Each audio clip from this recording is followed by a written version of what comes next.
Could it be that we're witnessing an AI revolution and that the advancement of this long-awaited technology we used to read books and watch movies about is unfolding right before our eyes? And of all the generations that existed before, we are the chosen ones to witness the emergence of this incredible development? Yes, that very well may be accurate, but before AI becomes full-scale revolution, it will most likely become a bubble first. Let's be honest, lately the race to artificial intelligence has been getting ridiculous. Look, I've seen FOMO among retail investors during the bull run in the stock market in 2021. As a real estate agent, I've also witnessed FOMO among home buyers buying up houses for significantly higher than the house is worth.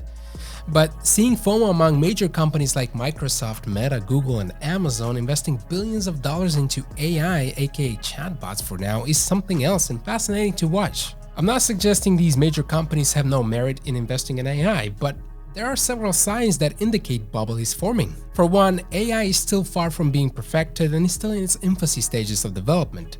Plus, I can't help but think these companies are investing so heavily into this technology not so much out of being innovative, but out of fear they will be left behind if they don't. Remember a couple of months ago, Google basically had to create its own version of ChatGPT overnight called Bard, as Microsoft announced a $10 billion investment in OpenAI to be able to use ChatGPT in its search engine. It's not just Google. You can hardly go a day without coming across a company that's shaping its marketing narrative around the bus, claiming to be an AI company without any actual AI foundation to justify its claim. This sounds all too familiar. It was not in too distant past when big companies like Nike, Adidas, ASICS, McDonald's, Coca-Cola, and a bunch of celebrities were all pushing their own NFTs and digital collectibles, selling them to speculators who were buying under the impression that NFTs would make them rich, as if they purchased the original painting of Mona Lisa herself, while those who were selling that junk made billions of dollars riding the wave until the bubble eventually burst. Similar characteristics and patterns are emerging in the AI space right now. Wall Street is usually good at taking advantage of promising innovations by creating fake companies, making fake impressions, and selling shares to investors who believe they're buying into the next big thing. It's no surprise we see so many companies today jumping on the AI bandwagon, claiming to be leading the charge in the artificial intelligence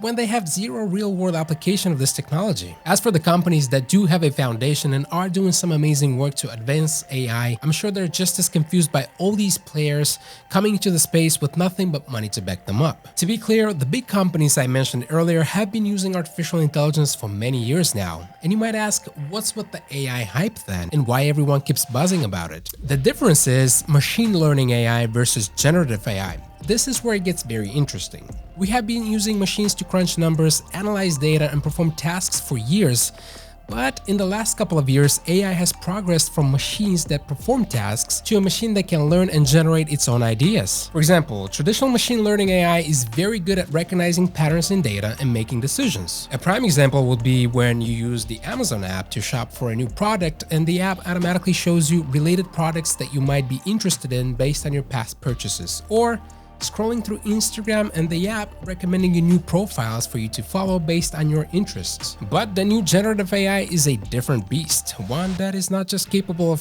sourcing through data intelligently, but also generating its own ideas. It is the AI that can generate new images, music, and algorithms, and every day it's becoming more intelligent. This is a huge indication that AI has progressed from being a simple machine to an independent thinker. This is why the artificial intelligence race is on and intense, and why the AI-driven companies are getting so much attention, while companies with zero real use cases of artificial intelligence are getting in the mix and trying to bank on the hype. I will admit, the AI space does look promising, and the potential application for this technology are quite exciting and scary at the same time, and that is the main thing I wanted to talk about in today's video: the hidden costs that humans will have to pay for advanced AI. Not many of us are talking about this hidden cost because we are so captured and fascinated by the possibilities of artificial intelligence. Even at its today's underdeveloped stage, generative AI is incredibly impressive that we forget the consequences and the price of having a machine that is as intelligent as or even more than us. Before elaborating more on the point I'm trying to convey, I have to say the development of this technology was bound to happen, and nothing will stop it from advancing. That's sort of how evolutions come to be. They can't be prevented, and we just have to adjust. But if you were to ask me which company is going to win the AI race, while the question itself signals how early in the game we are, because I'm not even sure if that's the right question to ask, it could be a single company like Apple, or a company that doesn't even exist yet, or maybe a collection of companies. Whatever the case may be, one thing is for sure: the winner is going to be the one who owns the most amount of data. Data is the new oil. It's a commodity that every company will need, and they will need a lot of it. Make no mistake, just like there have been oil-induced wars throughout history, there will be data wars in the future. Companies that can collect the most amount of data and protect it better than everyone else will have an enormous amount of power and influence. Wait a minute, collect the most amount of data? Collect it from who? You guessed it, us. The users, the people that will be using these amazing AI products and tools, will keep giving away their data to companies out of convenience without even realizing the implications of it. Companies are collecting more and more data from us every day, and we have very little control over it. And that's the hidden cost of sophisticated AI, giving away our privacy and data in exchange for convenience. The more data companies collect, the better they can train and optimize their AI models. To give you an example, ChatGPT-3 was trained using text databases from the internet. 570 gigabytes of data obtained from books, web texts, Wikipedia articles, and other pieces of writing. To be even more exact, some 300 billion words were fed into the system, and that's just to be able to make it generate human-like text and responses. But can you imagine the amount of data companies are going to need to make AI do more complex tasks? This is why the more artificial intelligence technology advances, the more data collection from companies will intensify. Big companies will have to develop more creative ways to collect as much data as possible. Here's what I mean by all this. What if I told you that big companies already collect an enormous amount of data from us? Not just our search and purchase history, but things like what we do in our free time. What if I told you that companies could take advantage of the fact that we're visual creatures and collect data by analyzing pictures that we post on social media or take with our phone, posts that we like, comments that we write, places that we go? The list can go on. What if I told you that the future of AI could lie in something like augmented reality glasses, which will enable companies to collect data on our every move and behavior? This might not surprise you because things like this are happening already, but the point is that they're going to become more common and sophisticated. The truth is, big companies are not forcefully collecting data from us. We are willingly giving it away by using their data harvesting devices and applications, aka phones, computers, and applications like Facebook, TikTok, and Google. These devices and apps do offer a lot of convenience and entertainment, and it's practically impossible to live without them in today's day and age. But to be able to use them as much as we do, you have to agree to their terms and services.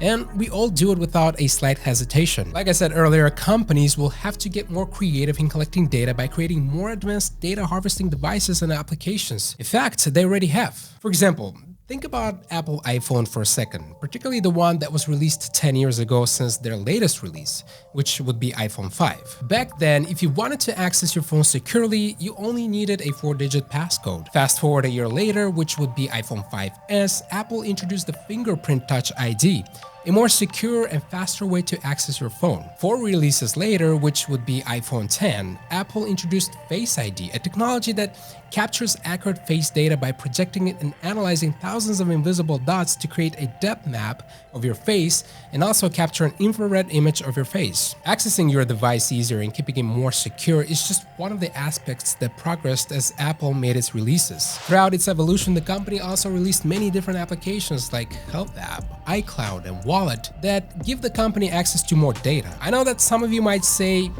Apple is a trusted company and that they do follow a strict data privacy regulations, but that's besides the point. The point I'm making is that as the iPhone became more secure, better, and more convenient, in exchange, it asked the user for more sensitive data, and there's no way around that. Speaking of creative data harvesting devices, let's briefly talk about one of the latest Apple releases, Vision Pro. Apple is certainly ahead of the game when it comes to inventing a stunning-looking device, offering a lot of conveniences, but also capable of collecting an enormous amount of data. I'll be honest, Vision Pro is very impressive, and as expensive as it is, priced at over $3,000, as an Apple fan, I'm very tempted to buy it. Vision Pro is a mixed reality headset, and this thing will completely change the way people use computers in the future. Oh, by the way, this video is not sponsored by Apple.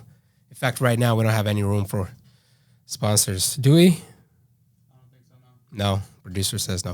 While Vision Pro is loaded with all sorts of capabilities and gives the user a new experience, the headset is also loaded with 5 sensors, 6 microphones, and 12 cameras capable of monitoring hand gestures and mapping your environment. The headset can also scan your face and create a hyper-realistic avatar of your face when you're using FaceTime. If you thought iPhone was collecting a lot of data from you, Vision Pro is capable of taking it to the next level. And that's what I mean when I say that companies will have to create more advanced devices and applications that are capable of collecting more data. And the company that has the most amount of data will prevail, especially in the AI race. This is the price that we're going to pay, folks, and it feels like there's no way to opt out of this one. We're so integrated in today's technological world that not being part of it feels impossible. With the rise of artificial intelligence, we're going to be exposed to the digital world even more, and that's why I believe in the near future there will be a great privacy awakening. People will realize how exposed and surveilled they are and will look for options to protect their data and privacy, or even completely erase themselves from the digital cancer. That's why while most investors are betting on the AI race and its advancement, I believe that privacy-focused and data protection companies will see a huge upside in the future, and I'm paying very close attention to the cybersecurity sector in general. That's all I have for you today. If you enjoyed today's topic, please feel free to leave a comment below and subscribe for future videos. I'll see you on the next one. Stay safe and stay informed.